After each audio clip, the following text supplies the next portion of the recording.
اگر تم مدد نہیں کرو گے تو کوئی بات نہیں ہے. اللہ نے اس وقت محمد صلی اللہ علیہ وسلم کی مدد کی تھی جب ان کو مکہ والوں نے نکال دیا. کوئی پرسان حال نہیں تھا. کیسی مدد کی؟ اذ یقول لصاحبہ، جب وہ اپنے ساتھی سے کہہ رہا تھا. اس سے بڑی فضیلت کسی صحابی کی نہیں ہو سکتی. کیسی محبت سے، اور گویا اس میں ایک تانے کا عنصر بھی ہے کہ تم اگر مدد نہیں کرتے تو محمد کے ساتھی نے محمد کی صلی اللہ علیہ وسلم، انہوں نے مدد کی ہے اور اللہ نے ان کے ذریعے سے کروائی ہے. تو گویا اس سے پتا چلا کہ محمد صلی اللہ علیہ وسلم اور ابو بکر یہ ساتھ ساتھ ہیں. پوری امت کو اللہ ان کے مقابلے میں لا کے کھڑا کر رہا ہے، اور مقابلے میں حضرت ابو بکر کو نہیں ذکر کیا اللہ نے. بہت مشکل ہے. یعنی اللہ کہہ رہا ہے کہ تمام صحابہ سے اور تمام مسلمانوں سے کہ تم اگر محمد صلی اللہ علیہ وسلم کی مدد نہیں کرتے تو کوئی بات نہیں ہے. اللہ نے اس وقت مدد کی تھی جب وہ دو تھے، محمد ان دو میں کے ایک تھے.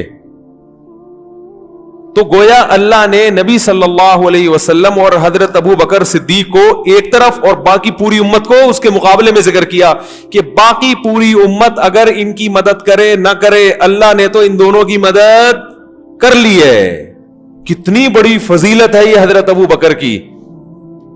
اور علماء کہتے ہیں کہ اس آیت میں حضرت ابو بکر کا صحابی ہونا، ساتھی ہونا یہ منصوص ہے، کیونکہ اللہ نے حضرت ابو بکر کو نبی کا ساتھی کہا ہے. ساتھی ہر ساتھ رہنے والے کو نہیں کہتے، ساتھی اس ساتھ رہنے والے کو کہتے ہیں جو آپ کا دوست ہو. منافق کو کبھی ساتھی کہیں گے؟ بولو بھائی. تو ساتھ رہنے والا جو دوست ہوتا ہے اس کو کیا کہا؟ کیونکہ بعض دفعہ دشمن بھی ساتھ میں آ جاتا ہے. تو اس سے پتا چلتا ہے کہ حضرت ابو بکر رضی اللہ تعالی عنہ کے ایمان کی اللہ اس آیت میں گواہی دے رہے ہیں. حضرت ابو بکر کو اگر کوئی مومن نہ مانے، معاذ اللہ منافق مانے، تو وہ اس آیت کا واضح لفظوں میں انکار کر رہا ہے. اذ یقول لصاحب، اور اللہ کہہ رہا ہے کہ ساری دنیا اگر محمد کی مدد چھوڑ دے گی صلی اللہ علیہ وسلم تو ابو بکر کے ذریعے اللہ کس کی مدد کرے گا؟ نبی کی مدد کرے گا اللہ، جیسے اللہ نے کی ہے. جو دو میں کے ایک تھے، وہ ایک دوسرا تھا اور ایک کون تھے؟ یہ نبی تھے. اذ یقول لصاحبہ، دونوں پریشان تھے. حضرت ابو بکر زیادہ پریشان تھے نبی کی وجہ سے. نبی ابو بکر کو کیا دے رہے تھے؟ تسلی. عجیب بات ہے، جو جس کی مدد کے لیے آتا ہے تو مدد کرنے والا تسلی دیتا ہے نا. یہاں تسلی کون دے رہا ہے؟ نبی. یہ نبی کی محبت کی علامت ہے. اور ابو بکر کو غم اپنا نہیں ہو رہا تھا. کس کا غم ہو رہا تھا؟ محمد صلی اللہ علیہ وسلم کا. وہ واقعہ تو پتہ ہی ہوگا نا. وہ بھائی جو غار میں ٹھہرے تھے، مشرکین نے آگے گھیر لیا تو اللہ تعالیٰ نے حکم دیا کبوتر کو کہ اس نے فوراً جالا بنا دیا. اور تو وہ کہنے لگے اس کے اندر تو کوئی جا نہیں سکتا، یہ تو بہت پرانا جالا لگا ہوا ہے. تو اس طرح اللہ تعالیٰ نے بچایا. تو اللہ تعالیٰ نے قیامت تک آنے والے انسانوں کو بتایا کہ اللہ نے ابو بکر کے ذریعے محمد صلی اللہ علیہ وسلم کی مدد کروائی ہے. تم اگر نہیں کرو گے تو اللہ نے جب اس وقت کروائی ہے تو اللہ اور دوبارہ ایسے لوگ پیدا کر دے گا. وہ الگ بات ہے کہ پھر امت مدد کرتی رہی ہے اور اللہ کو دوبارہ پیدا کرنے کی ضرورت نہیں پڑی. حضرت عمر رضی اللہ تعالیٰ عنہ فرماتے تھے کہ حضرت ابو بکر اگر میری ساری زندگی کی نیکیاں لے کے مجھے صرف وہ والی رات دے دیں جب پوری قوم ایک طرف اور ابو بکر غار میں نبی کے ساتھ، پوری زندگی کی نیکیاں لے کے صرف وہ ایک رات مجھے دے دیں تو میں اس سودے کے لیے تیار ہوں. کتنی حضرت عمر کی نیکیاں تھیں. فرمایا ساری لے لو، وہ ایک رات دے دو. کیونکہ اس رات کا جو اللہ نے بڑی شان سے قرآن میں ذکر کیا، ایسا تذکرہ اللہ نے کسی اور رات کا نہیں کیا. ایسی شان سے اللہ نے ذکر کیا. اس وقت کو یاد کرو جب یہ دو میں سے، دیکھو آپ یہ بھی کہہ سکتے تھے، اللہ تعالیٰ یوں بھی کہہ سکتے تھے کہ جب محمد صلی اللہ علیہ وسلم اپنے ساتھی کے ساتھ تھے، نا ثانی اثنین، دو میں سے ایک. یہ گویا رتبہ بیان کرنے کے لیے کہ دونوں کیا ہیں، بالکل قریب قریب ساتھی ہیں، قریب قریب. تو اللہ ان دونوں میں سے دونوں کو ہر ایک کا دوسرا کہہ رہا ہے. یہ بھی بلاغت ہے قرآن مجید کی. اسی وجہ سے علماء امت کا اجماع ہے کہ تمام پیغمبروں کے بعد سب سے بڑا مقام کس کا ہے؟ حضرت ابو بکر رضی اللہ تعالیٰ عنہ کا. بعض لوگ کہتے ہیں بھائی اہل بیت کو فضیلت ہونی چاہیے، نبی کے داماد تھے حضرت علی. ایک صاحب تقریر کر رہے تھے کہ ابو بکر اور عمر نے تو نبی کو اپنی بیٹی دی ہے اور حضرت علی کو نبی نے اپنی بیٹی دی ہے، تو فضیلت کس کی ہوئی؟ بھائی علی، حضرت علی کی فضیلت ہوئی کہ نبی اپنی بیٹی، ان کو بیٹی دینا مشکل کام ہے نا بھائی. بیٹی دینے میں تو 100 دفعہ سوچتا ہے انسان، لینے میں تو کہتا ہے چلو بھائی، وہ تو کہیں بھی شادی کر لیتا ہے، دینا بڑا مسئلہ ہے نا. تو یہاں ایک یہ خوب اچھی طرح سمجھو. تو بعض لوگ اس بنا پر حضرت علی کو باقی صحابہ پر فضیلت دیتے ہیں. یہ خوب اچھی طرح سمجھ لیں ایک مضمون کہ ایک فضیلت ہوتی ہے جس کو فضیلت جزئی کہتے ہیں اور ایک کہلاتی ہے فضیلت کلی. یہ میں کئی دفعہ بیان کر چکا ہوں، نئے نئے لوگ ہیں تو اس مضمون کو میں دوبارہ بیان کرتا ہوں. دیکھو حضرت موسیٰ علیہ السلام کو یہودی کہتے ہیں کہ موسیٰ علیہ السلام کو تو اللہ کوہ طور پہ بلا کے ہم کلام ہوا کرتے تھے اور محمد صلی اللہ علیہ وسلم پہ وحی آتی تھی جبریل کے ذریعے، تو جبریل واسطہ بنتے تھے اور ادھر اللہ بغیر واسطے کے. تو یہودی کہتے ہیں بتاؤ فضیلت پھر کس کی ہوئی؟ یہ اشکالات اٹھاتے ہیں. فوراً جواب جاتا ہے یار موسیٰ علیہ السلام تو پھر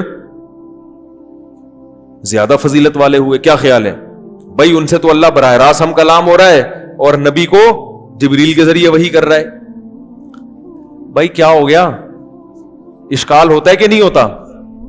پھر ایک اشکال یہ کرتے ہیں کہ قرآن میں بتاؤ سب سے زیادہ ذکر کس پیغمبر کا ہے؟ جواب موسیٰ علیہ السلام کا. کہہ رہے محمد صلی اللہ علیہ وسلم کا تو اتنا ہے نہیں، تو فضیلت کس کی ہوئی؟ مسلمان کہے گا بھائی موسیٰ علیہ السلام کی ہوئی.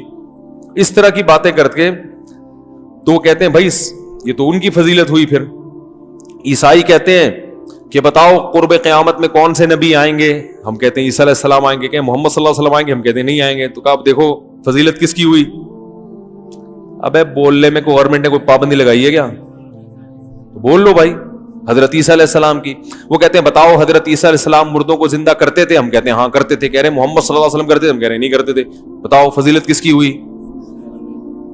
تو یہ سمجھنے کی. اسی طرح جو شیعہ حضرات ہیں وہ کہتے ہیں کہ حضرت ابو بکر نے نبی کو بیٹی دی ہے لیکن نبی نے بیٹی دی کس کو ہے؟ حضرت علی کو. تو فضیلت کس کی ہوئی؟ تو کہے گا بھائی یہ تو حضرت علی کی ہونی چاہیے. تو حضرت علی کی فضیلت کے ہم منکر نہیں ہیں، بیٹی دینا بڑی بات ہے، حضرت علی کا بڑا اکرام ہے، یہ پیغمبر اپنی بیٹی دے، اس میں کوئی شک نہیں ہے. لیکن یاد رکھو انبیاء کو جو فضیلت جس بیس پہ ملتی ہے تو انبیاء کے ساتھیوں کو بھی فضیلت اسی بیس پہ ملتی ہے. اس صفت میں، اس وصف میں جو پیغمبر کے جتنا قریب ہوگا وہ باقیوں سے افضل. پیغمبروں کو فضیلت کس بیس پہ ملی ہے؟ کہ وہ اللہ کا پیغام لوگوں تک پہنچانے کے لیے آتے ہیں. ایک منکرین حدیث کہنے لگا سب سے زیادہ حسن کس میں تھا؟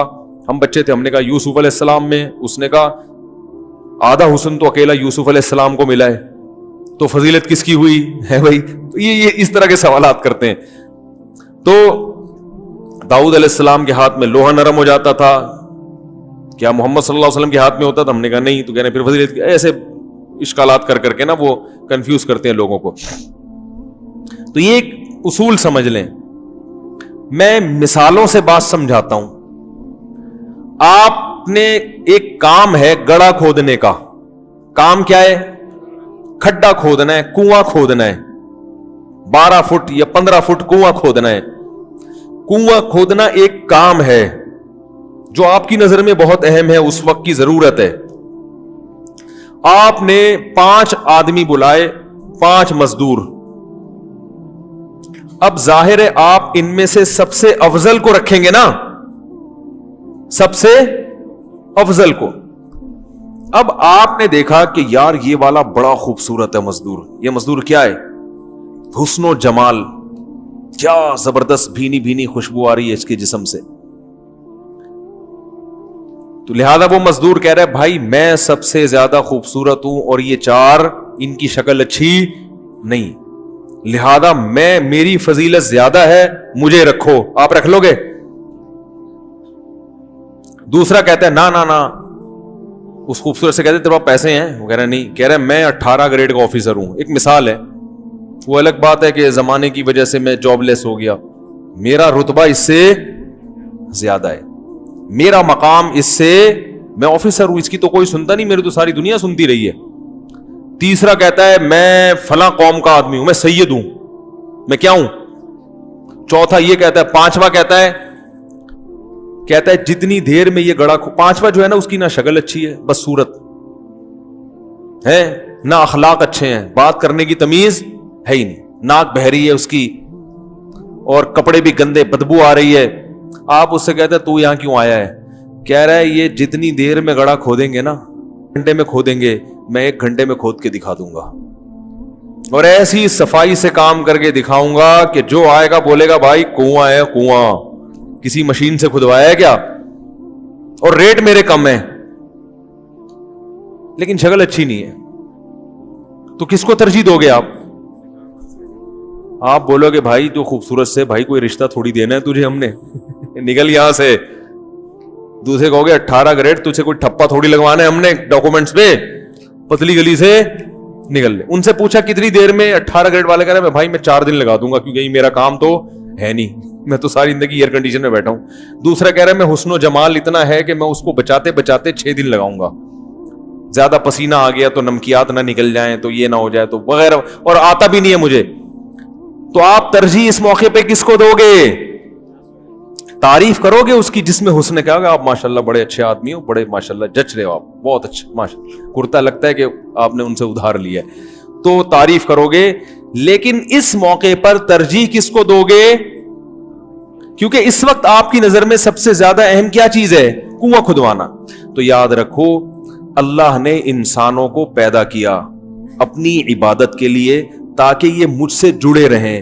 تو اللہ تعالیٰ بہت سارے دنیا میں کام کرتے ہیں, لیکن اور بہت سارے کام اللہ نے حکیموں کو بنا دیا لوگوں کے علاج کرانے کے لیے, ڈاکٹروں کو پیدا کر دیا لوگوں کے علاج کے لیے, سائنسدانوں کو پیدا کیا اللہ نے تاکہ یہ ترقی کروائیں, چاند اور سورج پہ قدم, سورج پہ تو نہیں خیر اتنی نہیں ہو رہی, چاند پہ اور مریخ پہ قدم رکھنے کی باتیں کریں, اور میکینک کو اللہ نے پیدا کر دیا وہ مختلف چیزیں بنا بنا کے مارکیٹ میں لاتا رہے.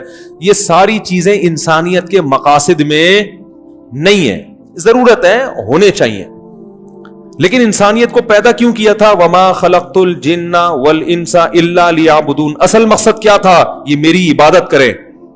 تو اس اصل مقصد کے لیے جو لوگ دنیا میں آتے ہیں وہ تمام لوگوں سے افضل, تبھی تمام پیغمبر تمام لوگوں سے افضل, ڈاکٹروں سے بھی, انجینئر سے بھی, سائنسدان سے, کیونکہ اصل مقصد ان کو دیتے ہیں اللہ تعالیٰ.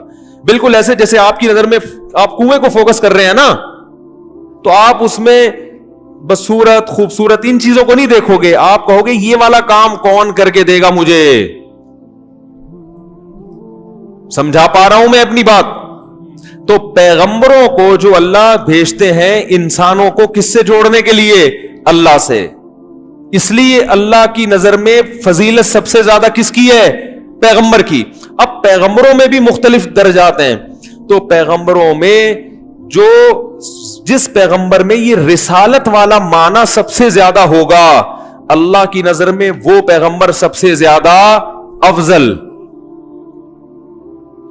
حضرت موسیٰ علیہ السلام کو یقیناً یہ فضیلت حاصل ہے کہ اللہ کوہ طور پہ بلا کے ہم کلام ہوتے تھے, مگر حضرت موسیٰ میں جو رسالت والی صفت تھی وہ ہمارے نبی سے کم تھی, کیونکہ ایک مخصوص قوم کی طرف نبی بنا کے بھیجا گیا, چند لوگوں کو, چند لاکھ کو یا چند ہزار کو اللہ سے جوڑنے کے لیے. محمد صلی اللہ علیہ وسلم کو سارے انسانوں کی طرف اللہ نے پیغمبر بنا کے بھیجا ہے. نہیں یار یہ بات بھائی دیکھو, ایک مزدور ہے جس سے ایک کنواں, آپ اس کو کہتے ہو کہ یار اس کو ایک کنواں دے دو, اس سے زیادہ کی صلاحیت نہیں, اور ایک مزدور ہے پورے ملک کا ٹھیکہ آپ اس کو دیتے ہو, تو یقیناً کنواں کھودنے میں یہ دوسرے سے زیادہ ماہر ہے. جبکہ آپ کی نظر میں کنواں کھودنا ایک وقت کی ضرورت ہے, اللہ کی نظر میں لوگوں کو انسانوں سے ملانا. تو اللہ تعالیٰ نے نوح علیہ السلام بھی بھیجے, موسیٰ علیہ السلام بھی, عیسیٰ علیہ السلام بھی, بہت ساری چیزیں دی. حضرت عیسیٰ کو کہا مردے زندہ کرو, حضرت عیسیٰ کو یہ فضیلت, یہ فضیلت, یہ فضیلت, مگر بتا دیا کہ جب محمد صلی اللہ علیہ وسلم دنیا میں آئیں گے آپ کی شریعتیں منسوخ.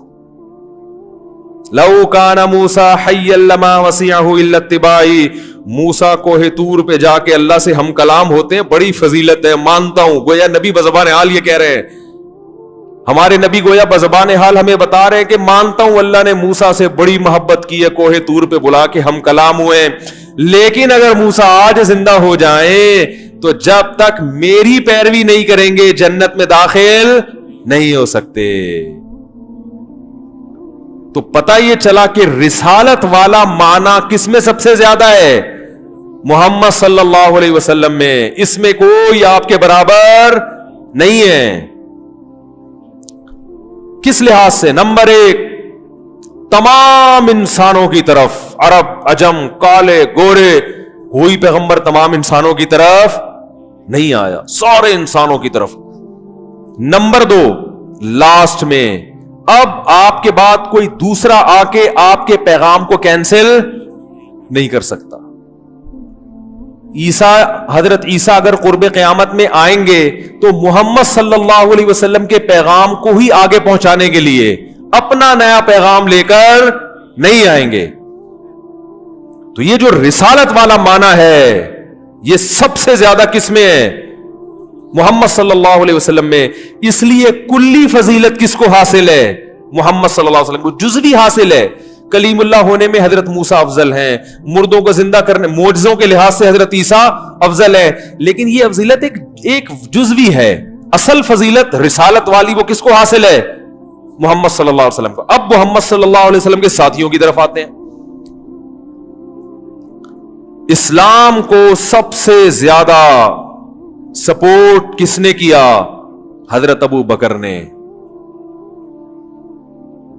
سب سے زیادہ، سب سے پہلے تصدیق کون کرتا تھا؟ ابو بکر. سب سے پہلے جب نکال دیا تو غار میں کس نے ساتھ دیا؟ ابو بکر نے. ہر چیز میں. آپ کے بعض اہل بیت اس وقت ایمان نہیں لائے تھے، بعد میں لے آئے ایمان، یقیناً اچھی بات ہے. بعض حضرت علی رضی اللہ تعالیٰ عنہ کی عمر بہت کم تھی، یہ فضیلت ہے کہ وہ جلدی ایمان لے کر آئے. لیکن سب سے زیادہ جو نبی نے دوستی لگائی ہے، دوست کے ہونے کے اعتبار سے، اس اعتبار سے کہ یہ میرے ساتھی ہیں، اس مشن میں میرا ساتھ دے رہے ہیں. ایک دوستی تو ویسے ہی ہوتی ہے نا، ایک دوستی مشن والی دوستی. دیکھو آپ کوئی کاروبار شروع کرتے ہو تو کاروبار کو پروموٹ کرنے کے لیے جس سے سب سے زیادہ ہیلپ لیتے ہو تو اس بزنس میں وہ آپ کا سب سے بڑا یار ہوتا ہے. تو رسالت کا کام کرنے میں جس نے سب سے زیادہ نبی کی ہیلپ کی وہ کون تھے؟ ابو بکر. اور اس میں کوئی آپ کا ثانی نہیں بن سکتا. نبی صلی اللہ علیہ وسلم نے کہا، مشرک وہ ابو جہل تھا یا پتہ نہیں ابو لہب تھا، تو وہ آیا نبی کے پاس، حضرت ابو بکر کے پاس، کہنے لگا کہ پتہ ہے تمہارے ساتھی نے کیا دعویٰ کیا ہے کہ وہ آسمانوں پہ گئے ہیں اور اس طرح سے جو ہے نا سیر کر کے آئے ہیں آسمانوں کی، اور رات کے تھوڑے سے حصے میں. اس کا خیال تھا اب تو ابو بکر بھی کہیں گے یار یہ تو کچھ غلط ہو گیا. تو ابو بکر رضی اللہ عنہ نے کہا کہ کیا واقعی انہوں نے یہ دعویٰ کیا ہے؟ اس نے کہا ہاں.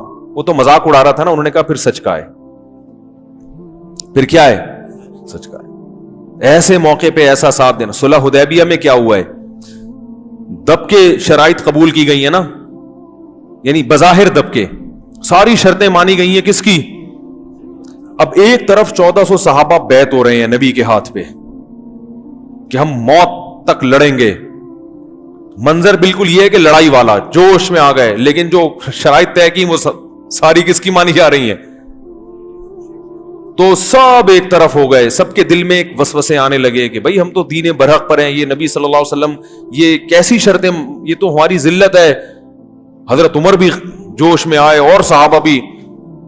لیکن جب ابو بکر سے پوچھا گیا انہوں نے فرمایا اللہ کے رسول ہیں جو کر رہے ہیں صحیح کر رہے ہیں. تو ہر موقع پہ کس نے ساتھ دیا؟ سب سے زیادہ. ساتھ تو سب نے دیا لیکن سب سے زیادہ کس نے؟ ابو بکر نے. تو ٹھیک ہے حضرت علی یقیناً ہم ان کی خاک کے برابر بھی نہیں، نبی نے اپنی بیٹی دی، مگر یہ جزوی فضیلت ہے کہ نبی کی رشتہ داری ہو جانا، نبی کا نواسا ہونا، نبی کی اولاد میں ہونا، یہ جزوی فضیلت ہے. کلی فضیلت کیا ہے کہ نبی کے مشن میں نبی کا ساتھ سب سے زیادہ کس نے دیا؟ تو یہ فضیلت کس کے حصے میں آئی ہے؟ ابو بکر کے، زندگی میں بھی اور دنیا سے جانے کے بعد بھی. دنیا سے جاتے وقت بھی آپ نے نامزد کس کو کیا کہ ابھی دین کمزور ہے, اس کو طاقت کس کے ذریعے ہوگی؟ ابو بکر کے ذریعے. اور آپ نے فرمایا کہ لوگ ابو بکر کے علاوہ کسی کو قبول, لوگ کہیں گے کہ نبی کا جانشین کون ہے نبی کے مشن میں, سب یہ ایک بیک زبان ہو کر کہیں گے ابو بکر کے علاوہ کوئی نہیں ہو سکتا. سمجھ میں آ رہی ہے بات؟ تو نبی کے دنیا سے جانے کے بعد بھی سنبھالا کس نے دیا؟ نبی کے مشن کو کس نے؟ ہمارے نبی کی جو موت تھی وہ اتنا بڑا غم تھا صحابہ کے لیے کہ بہت سے لوگ حواس باختہ ہو گئے تھے. حالانکہ ایسے موقع پہ جذبات نقصان پہنچا دیتے ہیں, موقع مل جاتا ہے. صحابہ مان ہی نہیں رہے تھے کہ آپ کا انتقال ہو گیا ہے. حضرت عمر کتنے مضبوط تلوار لے کے کھڑے ہو گئے اور کہنے لگے من کانا, وہ کیا الفاظ ہیں کہ جس نے بھی یہ دعویٰ کیا کہ نبی کا انتقال ہو گیا ہے, اضرب عنقہ, اس کی گردن اڑا دوں گا میں. تو ظاہر ہے ایسے موقع پہ تو ایک حقیقت ہے نا, گراؤنڈ ریئلٹی ہے, اس کو تو ماننا چاہیے. تو عجیب حالت ہو گئی صحابہ کرام کی, بھئی یہ تو ہو ہی نہیں سکتا. لیکن ابو بکر جنہیں محبت سب سے زیادہ ہے تو وہ نبی کے مشن کو فوکس کر رہے ہیں, نبی کی ذات کو فوکس نہیں کر رہے. وہ سب کو جمع کیا انہوں نے, مسجد نبی میں خطبہ دیا, یا حالانکہ سب سے زیادہ غم کس کو ہو رہا تھا, لیکن جذبات کنٹرول میں کہ نبی کے مشن کو فوکس کرنا ہے. بھائی نبی دنیا سے چلے گا, یہ ذمہ داری ہمارے اوپر ہے. یہ بکھر گئے, اگر اس طرح کی باتیں شروع کر دی تو یہ تو نبی کے مشن کو گویا بھول رہے ہیں. نبی کا مشن اللہ کی طرف بلانا تھا. تو کھڑے ہو کر خطبہ دیا, یا ایھا الناس, لوگو, من کان منکم یعبد محمدا فإن محمدا قد مات. دیکھو اگر تم میں کوئی محمد صلی اللہ علیہ وسلم کی عبادت کرتا تھا تو تحقیق محمد پر موت واقع ہو چکی ہے صلی اللہ علیہ وسلم. ومن کان منکم یعبد اللہ, اگر اللہ کی عبادت کرتے تھے, فإنہ حی لا یموت, وہ آج بھی زندہ ہے, اس پر کبھی موت واقع نہیں ہوگی. تو کیا ایسے موقع پہ ساتھیوں کو سنبھالنا یہ سب سے بڑی ذمہ داری ہوتی ہے. آپ صلی اللہ علیہ وسلم کتنا خوش ہوئے ہوں گے جب آپ کو پتا چلا ہوگا میرے دنیا سے جانے کے بعد اس قوم کو سنبھالا کس نے ہے؟ ابو بکر نے سنبھالا ہے. کتنا خوش ہوں گے آپ.